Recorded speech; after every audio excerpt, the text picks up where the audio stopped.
They say trust is the foundation of any relationship. But what happens when the one person you trusted most turns out to be the master of deception?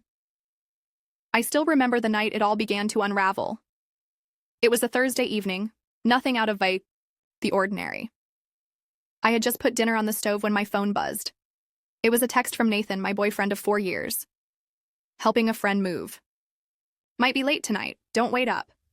Simple, harmless. At least that's what it looked like on the surface, but something about it didn't sit right.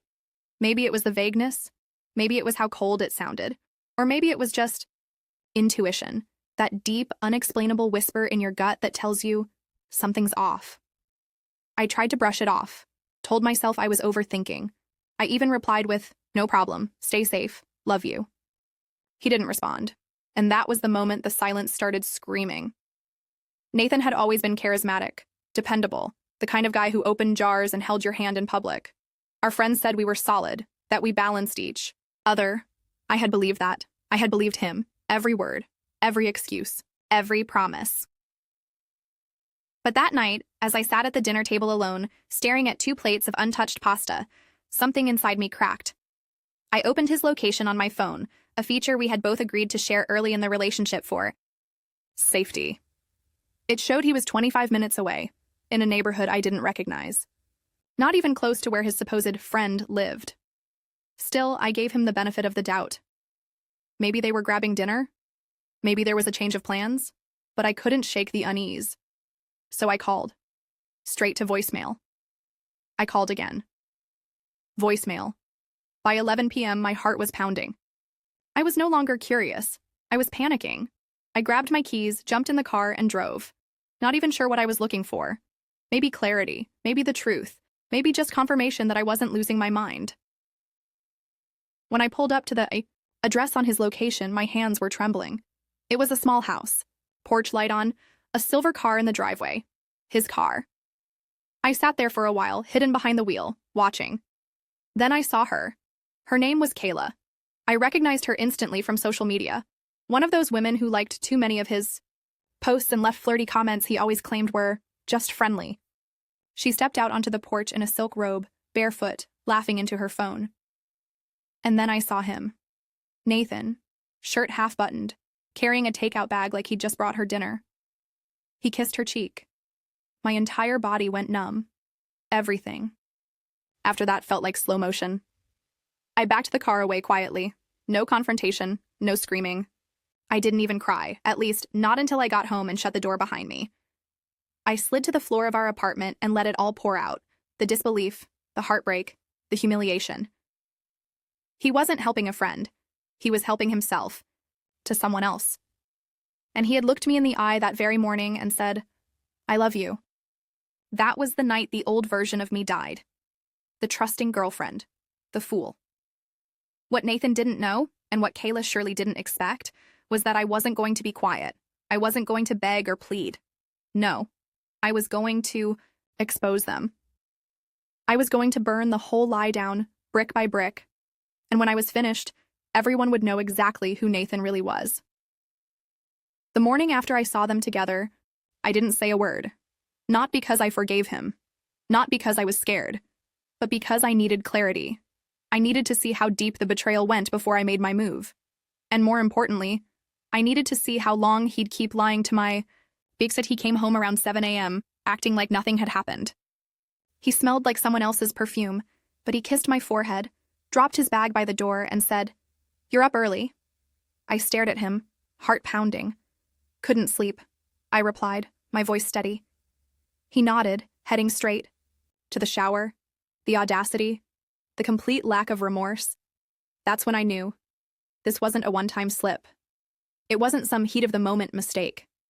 Nathan was deep in it, and he had been for a while. Over the next few days, I began to piece it together. The signs were everywhere. I just hadn't wanted to see them before. The random work emergencies that had him leaving at night, the weekends suddenly filled with plans with the guys. The sudden change in passwords, the secretive way he kept his phone screen tilted away from me. I remembered a specific moment a month ago. He had gotten a text from Kayla while we were watching a movie. I caught a glimpse. "Can't wait for tomorrow, handsome." He laughed it off, said it was an inside joke from college, that they were old friends who just talked trash like that, and I, like a fool, believed him. But now, everything was clicking into place like a jigsaw puzzle I had been too blind to finish. The nights alone, the emotional distance, the defensiveness. He had been gaslighting me for months, turning my instincts against me. Worse than the betrayal was the disrespect, the insult to my intelligence. He thought he was so clever, so untouchable, that he could live this double life and I'd never notice. But I had noticed. And now I was done pretending. I started digging, quietly, carefully. I searched through shared emails. He had forgotten that he once synced our Gmail accounts for calendar planning. I went through his messages, his deleted drafts, his cloud storage. What I found made me physically sick. There were reservations, hotels he never told me about, payments to florists and jewelry stores on days we weren't even together, screenshots of conversations with Kayla, the way he spoke to her, calling her his escape, the one who made him feel alive, all while sleeping in my bed and calling me his home. Every file I opened was another slap to the face, but I kept going. I needed the pain to become fuel. And then I found the final straw, a shared Dropbox folder, full of pictures, of them, trips I never knew about. A weekend in a cabin with the guys was actually a romantic getaway in the mountains with her. There was even a video, Nathan dancing with her in front of a fireplace, laughing like a man without guilt. That's when the heartbreak transformed into rage. He had built a relationship with her while still reaping the benefits of being with me. I paid half the rent. I supported him during his job change. I helped him rebuild his credit. I gave him my loyalty, my trust, and years of my life. And what did he give me in return? Lies, manipulation, a carefully curated illusion. But illusions can't survive the truth, and I was about to pull back the curtain. He didn't know it yet, but the clock had started ticking. I wasn't going to confront him yet, not directly. No, that would give him a chance to lie again, to twist things, to weasel out of it like he always did. This time, I was going to collect every piece of evidence. I was going to build my case like a prosecutor. And when the time came, I'd let the truth speak for itself, loudly, publicly, and without mercy. Let him pretend a little longer. He thought he was in control. But the reality? He had no idea what was coming. People talk about heartbreak like it's just sadness, like it's crying in your bed for a week and eventually moving on. But betrayal, real betrayal, rips something deeper. It doesn't just hurt you. It changes you. When I first met Nathan, I was rebuilding my life. I had just gotten out of a toxic relationship, had moved to a new city, and was trying to stand on my own 2 feet again.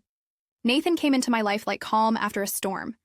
He listened, encouraged me, made me feel safe, or so I thought. We built everything together, piece by piece. We signed a lease, we split bills, we even opened a joint account last year to save for a house. I helped him through unemployment, loaned him money when his credit card debt caught up to him, and stood by him when he swore he'd turn things around.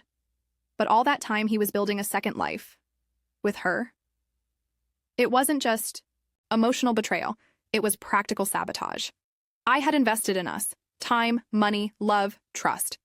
And now, not only was he cheating, he was likely funneling money and time into someone else while using me for stability. I sat down with our financial documents one afternoon, quiet, methodical, and what I found only confirmed what I feared. He had transferred $800 from our joint savings to his personal account 2 weeks ago. That wasn't for helping a friend. That was a weekend getaway with Kayla. He was stealing from me, using what we built together to impress her. And while I was budgeting for groceries and making sure our rent was covered, he was out buying her gifts. That wasn't just betrayal, it was theft. And it wasn't just about me anymore. I had goals, real tangible plans for the future. I had sacrificed vacations, nights out, and new clothes to save for our future. My career was finally gaining traction. I had just been offered a promotion, more hours, more responsibility. And I had turned it down just last month because Nathan said he missed us not having time together. Meanwhile, he was using that extra time to sneak around with her. That's when I realized it wasn't just about cheating. It was about control. He had managed to weave himself so tightly into my life that pulling away would be painful. He had me emotionally tied, financially linked, and mentally second-guessing myself at every turn. And now, with everything I'd discovered, I saw the bigger picture. He never intended to choose me. He intended to use me until I was no longer convenient. He thought I would just crumble when he walked away, that I would fade into the background like an old chapter while he moved on without consequences. But he underestimated one very important thing: how dangerous a woman becomes when she has nothing left to lose. This mattered not just because he broke my heart. It mattered because he thought I wouldn't fight back, because he thought his lies made him untouchable, because he assumed he could quietly disappear into someone else's arms and leave me carrying the weight of his mess. But I wasn't going to be the silent, bitter ex-girlfriend. I was going to be the storm he never saw coming. I started writing everything down: dates, amounts, messages, screenshots. I contacted my bank, started separating my accounts, locked down anything that tied us together financially. I checked the lease. Thankfully, it was under my name only. And while he was busy building fantasies, I was preparing reality. A reality where I didn't just walk away quietly. A reality where he would be seen for what he really was, not just by me, but by everyone who thought he was this charming golden boy: friends, family, colleagues. He had constructed a facade so carefully, but all it would take was one well-placed match to burn it to the ground, and I was holding the match. By the time I finished gathering everything, I had a digital war chest: emails, screenshots, bank statements, voice notes, photos. Every thread of deception Nathan had spun, I had it in my hands. But collecting proof was just the beginning. Now came the hard part: deciding how to use it. I didn't want revenge that made me look unhinged. I didn't want to scream or beg or throw his things out the window in a dramatic fit. No, I wanted this to be surgical. I wanted it to be clean, undeniable, and irreversible. I wanted him to lose control, just like he had taken it from me. So I built my plan in 3 parts. Step 1, secure my future. I went to our bank and removed my name from the joint account after transferring my share out. I froze any cards he might have access to, changed all my passwords, and moved my direct deposit to a new bank. I even called the landlord and gave notice. Since the lease was in my name, I legally had full control. I found a new apartment, smaller, cozier, and entirely mine. A fresh start. I waited until he was at work one day, most likely actually with her, and packed everything of value. Anything I had bought or paid for, I took. Everything else, I left behind in a tidy pile with a note that said, "She can have what's left. I'm taking what's mine." Step 2. Expose him privately, but effectively. Public drama wasn't my style, but I didn't want to keep this to myself either. Nathan had made me look like a fool for months, pretending to be the perfect boyfriend while having an affair right under my nose. So I created a private email. One I could send from anonymously. To his parents, to his sister, to his boss, to a few of our mutual friends, the ones who always talked about how lucky I was to have him. I kept it short, professional, attaching screenshots and one damning photo: him kissing Kayla on her porch. The timestamp was clear, the GPS metadata embedded in the image. The subject line read, "Just so you know who he really is." I didn't have to write anything else. The evidence spoke volumes. Step 3, the final reveal. Kayla. I could have gone after her, messaged her, confronted her, but I had a better idea. I made a small fake profile, just enough to observe, not interact. I followed her page, which was public, and watched as she posted a picture of her and Nathan the following weekend. A cheesy caption like, "Finally got what I deserve." And that's when I saw it. A comment from one of her friends. "Wait, isn't he still with his girlfriend?" Boom. The door was cracked, so I opened it. I messaged that friend anonymously and sent a few screenshots, along with a quiet request. Just make sure she knows. I didn't need to watch what happened next.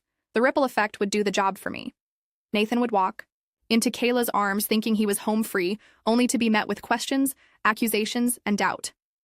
And when he tried to spin it, the truth would already be out there, impossible to undo. I wanted to make him feel exactly what I had felt: exposed, small, powerless. But here's the part that mattered most. I never once raised my voice. I never stooped to his level. I stayed calm, calculated, controlled, because I wasn't doing this out of bitterness. I was doing it out of clarity. He had chosen his path.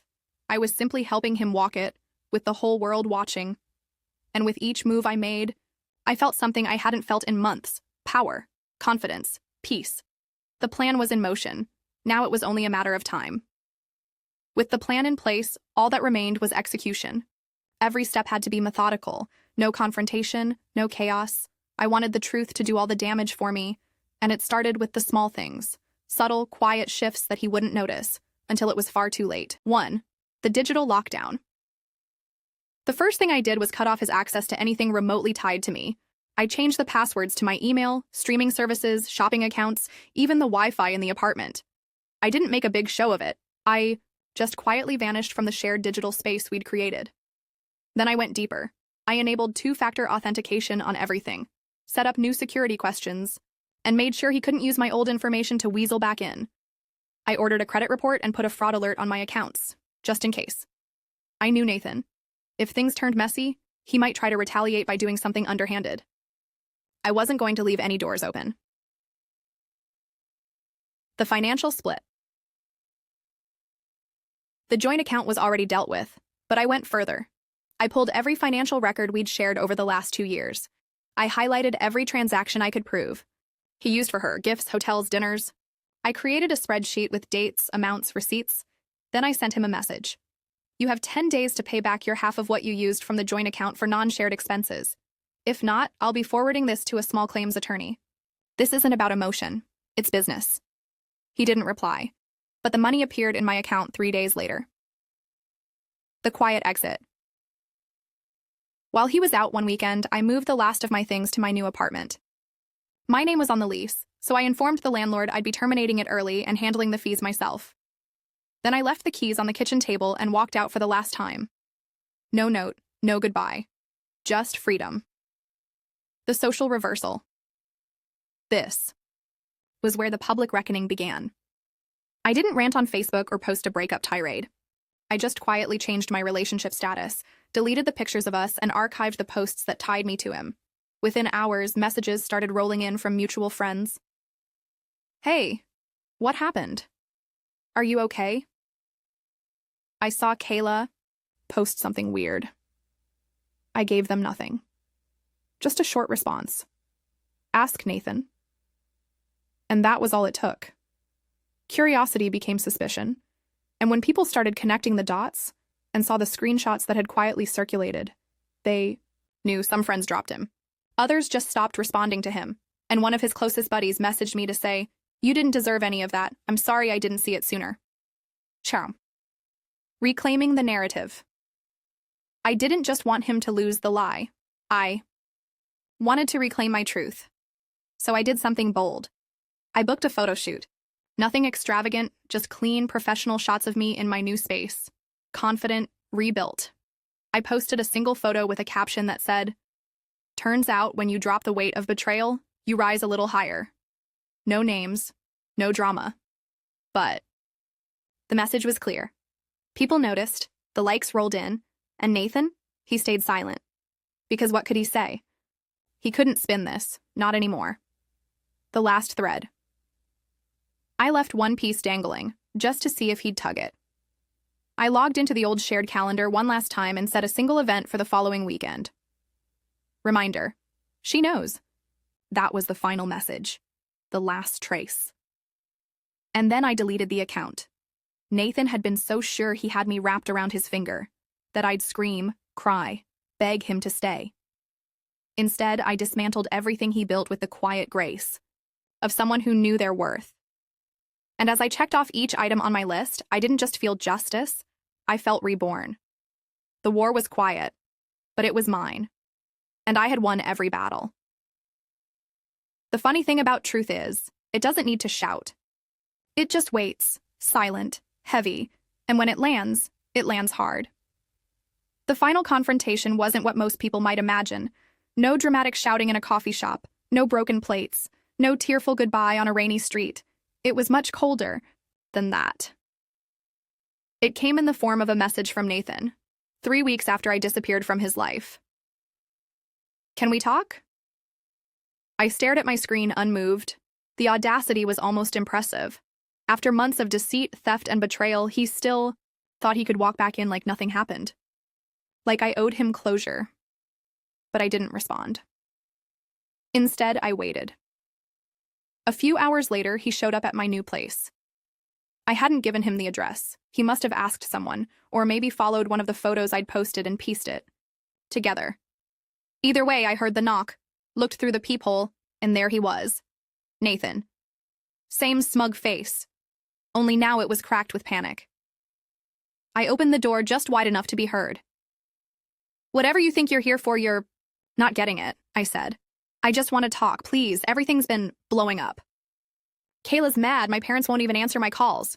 What did you do?" I smiled, not kindly. "I just told the truth." He stood there, stunned, like it had never once occurred to him that the truth would be enough to ruin him. He tried to push forward. "You're making this worse than it had to be." "No," I interrupted. "You made it worse. When you cheated, when you lied, when you took money from our joint account to fund your secret life. I didn't create this mess, Nathan. You did." He looked down, swallowed hard. "It didn't mean anything. Kayla was just—" "I don't care," I snapped, sharp and steady. "I don't care what she was. I care that you disrespected me, that you used me, that you made me question myself for months while you were playing both sides." He didn't speak, couldn't. I continued. "You don't get a second chance. You don't get forgiveness. You don't even get closure. This conversation, this is me giving you the last thing you'll ever hear from me." He looked like he wanted to argue, but he knew better. I closed the door, and just like that, he was gone. I stood there for a moment, heart racing, not with pain, but with power. For the first time in a long time, I felt light, like I had dropped a weight I'd been carrying for years. The fallout came fast. From what I heard through mutual acquaintances, Kayla dumped him, publicly and viciously. She found out he had lied to her too, spun tales about me, told her we were already broken up when they started seeing each other. He tried to salvage it, but the screenshots I'd shared had spread farther than he'd anticipated. His work found out. Nothing illegal had happened, but they encouraged him to take time off. Translation: he was quietly let go before the scandal hit their reputation.